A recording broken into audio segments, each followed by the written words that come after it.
This is the year, everybody. Kyle Pitts is the guy. Buy the Porsche. Play the lottery. Kyle Pitts will win you your fantasy league.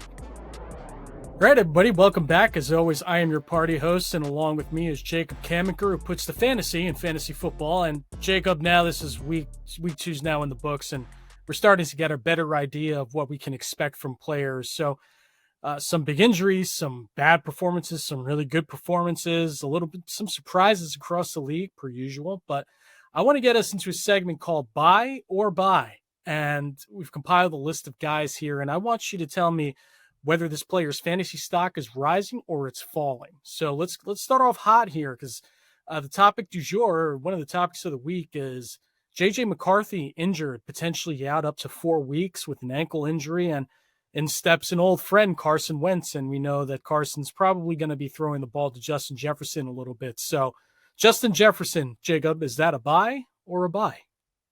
Yeah, I'm going to be buying him, as in, we're going to keep him around. We're going to try to acquire him because, JJ McCarthy, these first few weeks didn't really look good.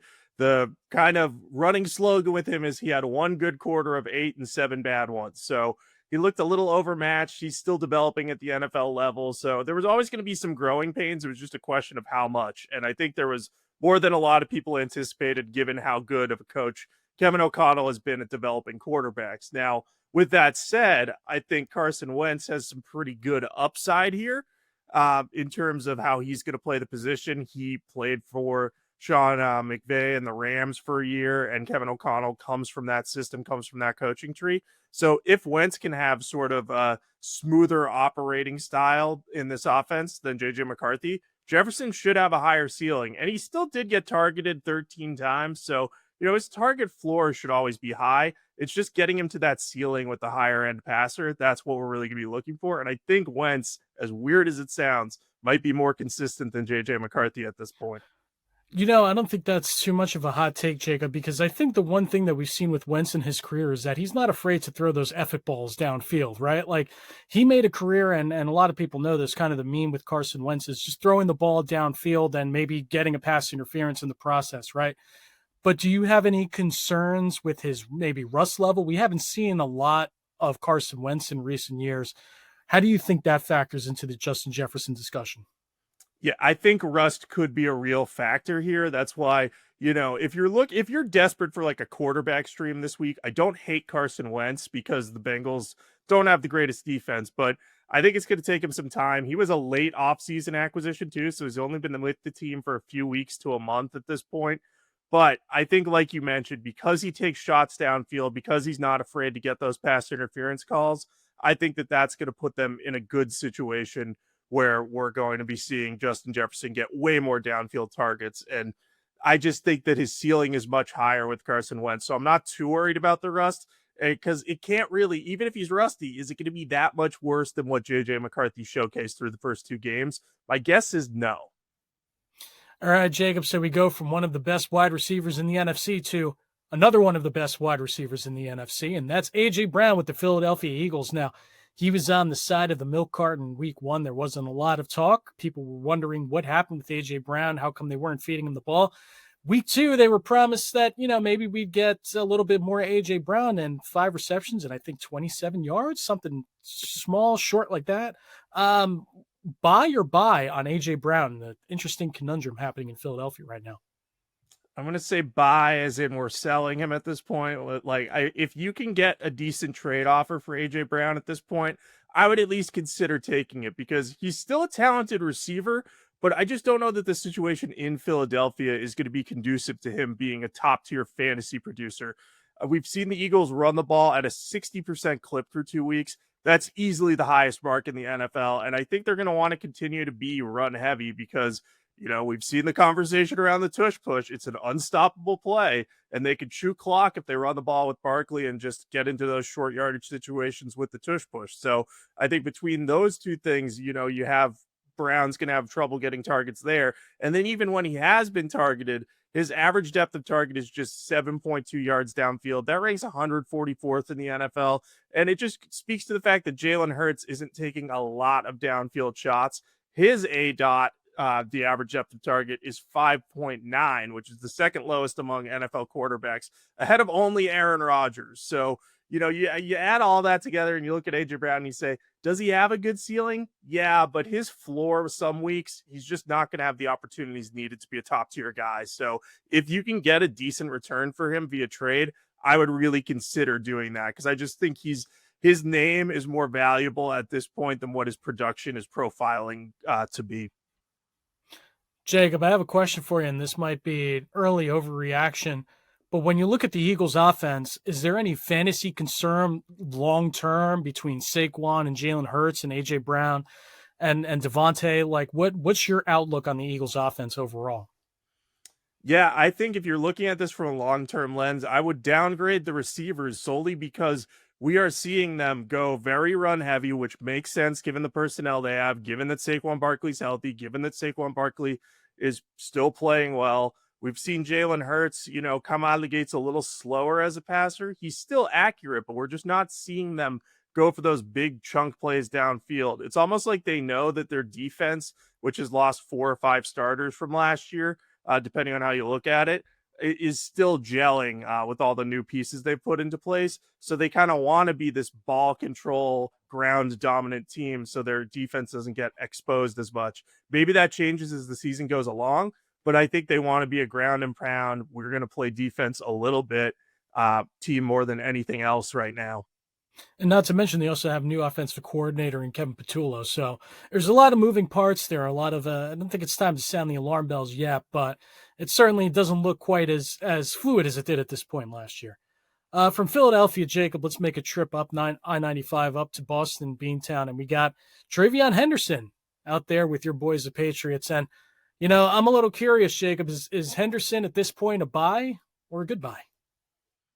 I think it's probably a goodbye. I don't think you're getting rid of him. I don't think you're trading him either. I think you kind of have to hold on to him, but you got to take him out of your starting lineup at this point because, look, he's getting outsnapped badly by Ramondre Stevenson. I mean, Stevenson had 85 snaps the first 2 weeks, 44 for Henderson, but the most discouraging thing was Antonio Gibson actually got more touches than Henderson in week 2, despite seeing fewer snaps than him. So what does that all mean?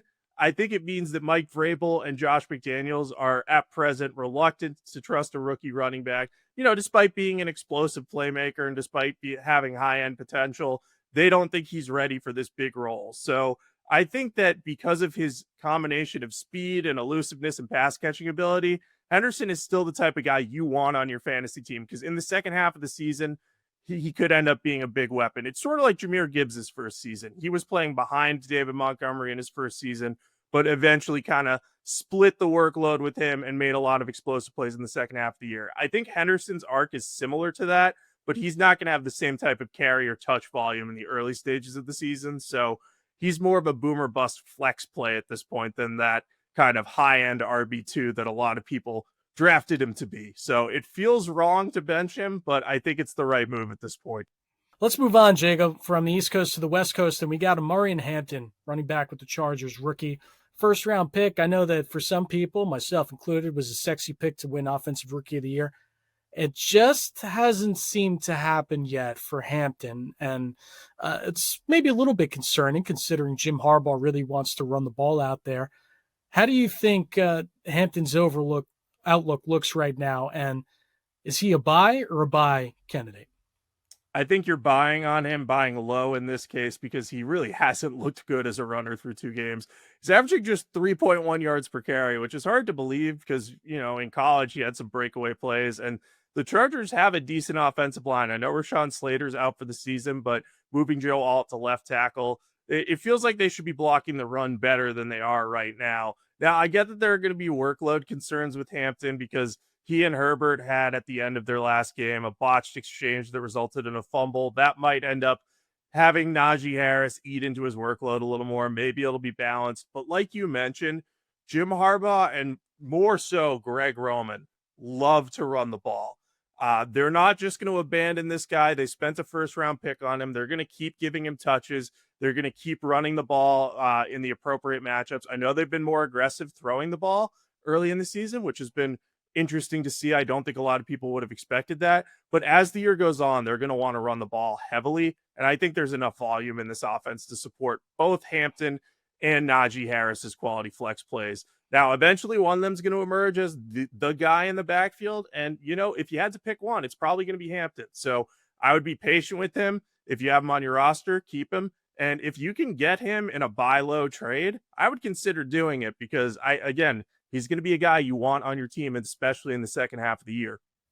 So we go from the Chargers in the AFC West to their division rivals in the Denver Broncos, and expectations were mile high this year with Bo Nix entering year 2 and Sean Payton at the helm, and Evan Engram, new addition to that Broncos offense. What do you see with Engram so far this year, and how do you think that this will work out moving forward? Is he a buy or a buy candidate? Yeah, he's a buy. I would get rid of him at this point if you can.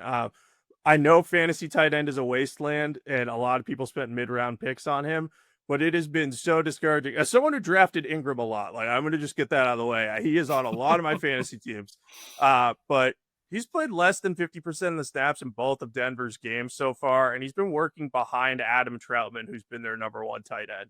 So, that's a lot of discouraging development, playing time-wise. And he's only gotten 6 targets, too. Bo Nix seems to be spreading the ball around. He really likes throwing to Troy Franklin. Cortland Sutton's there. So you're looking at Evan Engram and you're saying, hey, he's not getting playing time. And where does he fit into the target rotation here? He's probably, at best 3rd, maybe 4th, or maybe 5th if they really believe Troutman's going to stay in front of him all year. So I think that if you can get a comparable replacement, if a Kyle Pitts is out there, I think his volume is going to be better than Engram, so I'd be more willing to trust him at this point. So it's a real bummer, though, because I was excited to see how Engram would be in that Sean Payton Joker role, In the year of our Lord 2025, you are suggesting a Kyle Pitts fantasy move? Can you explain this? Can you justify this, please? I am flabbergasted. I know it feels like every year is the year for Kyle Pitts, and it's never been the case, but look, I know the Falcons run the ball a lot, but Michael Penix is a really, really good-looking quarterback. He's throwing with accuracy, and there are enough weapons in this offense that Kyle Pitts is going to be able to get open. And I just like the way that Zach Robinson has been using him. Penix seems to have much better chemistry with Pitts than any other quarterback he's had so far. So, we're not talking about him like being he's going to be a top 5 tight end, like such a high ceiling type guy. At this point, it's more about hey, Penix seems to be willing to target him enough to justify him in that 5 to 10 range where you're saying he's a quality starter, and if he gets a touchdown, I'm going to be pretty happy. So that's why I'm recommending Kyle Pitts. He's out there for a lot of folks because people are just scared off of him. So that's why I'm a little more confident in him right now. This is the year, everybody. Kyle Pitts is the guy. Buy the Porsche. Play the lottery. Kyle Pitts will win you your fantasy league.